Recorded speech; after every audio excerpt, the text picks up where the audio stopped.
Today's program is brought to you by OTCStockShark.com. For the latest and greatest OTC and Pink Sheets information, sign up for your account at OTCStockShark.com. Thank you for tuning in to TBC Today. I'm your host, Brandon Vincent. In U.S. news, the Supreme Court on Friday allowed the Don't Ask, Don't Tell policy on gays in the military to remain in place while a federal appeals court considers the issue. The court did not comment in denying a request from the Log Cabin Republicans, a gay rights group, to step into the ongoing federal court of review of Don't Ask, Don't Tell. The Obama administration urged the High Court not to get involved at this point. Last month, a federal judge ruled that the policy violates the civil rights of gay Americans, and she issued an injunction barring the Pentagon from applying it. But the San Francisco-based appeals court said the policy could remain in effect while it considers the administration's appeal. President Barack Obama has pledged to push lawmakers to repeal the law in the lame duck session before a new Congress is sworn in. But administration lawyers have, in the meantime, defended Don't Ask, Don't Tell in court.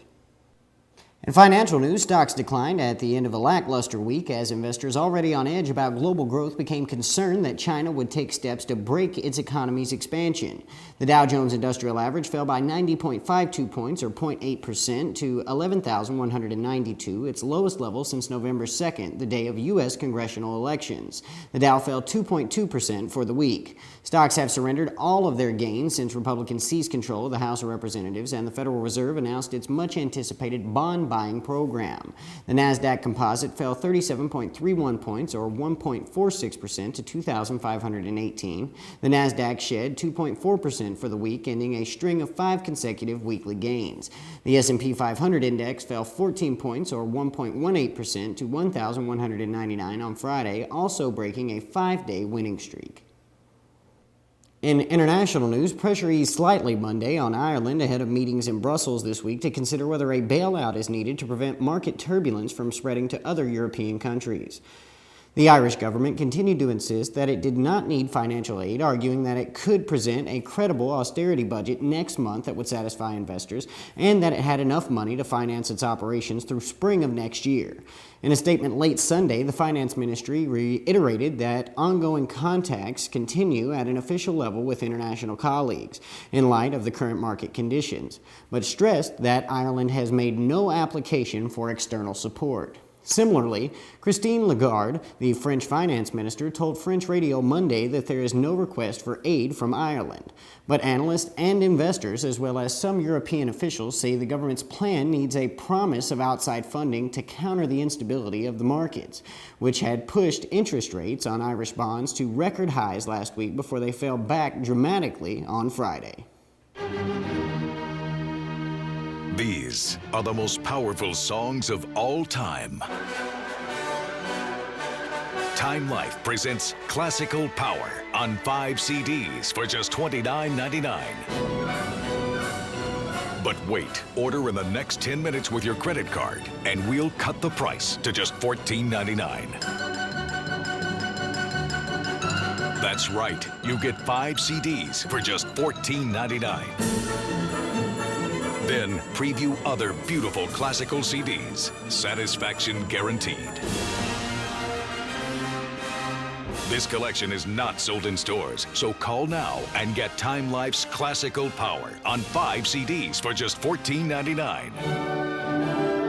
Call 1-800-731-0511 to order Classical Power for $14.99 plus shipping when you call in the next 10 minutes with your credit card or order online at timelife.com/power.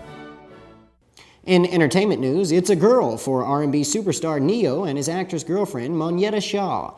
The beautiful monster singer welcomed his first child Friday night, nearly 6 weeks earlier than expected. She's healthy and happy. Feels like I'm in love for the first time, Ne-Yo tweeted Saturday.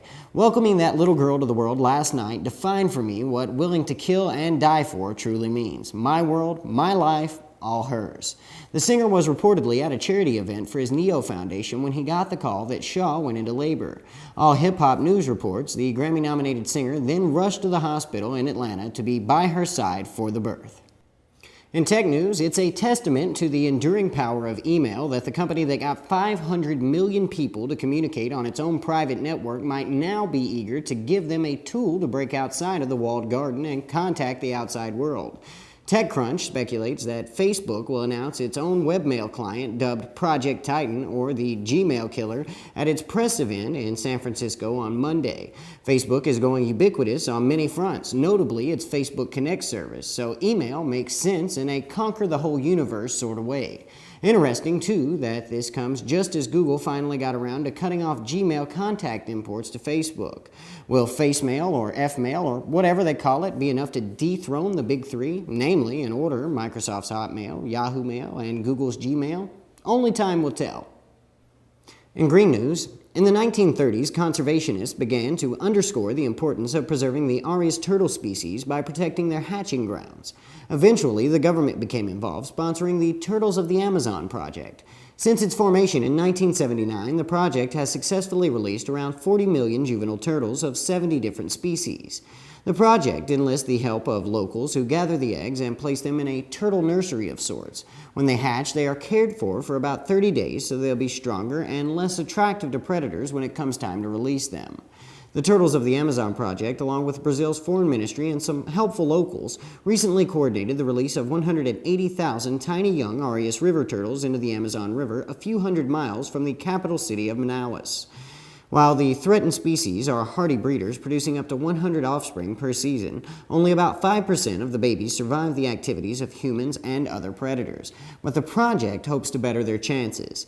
Arias, much like sea turtles, bury their eggs in holes on the sandy shore and leave them to fend for themselves. This vulnerability has long made them an easy target for predators and humans as well. When European colonists arrived to the region and discovered the turtle eggs, they quickly became a culinary favorite among high society. The eggs were also exploited to make oil and used to light lamps before the discovery of kerosene.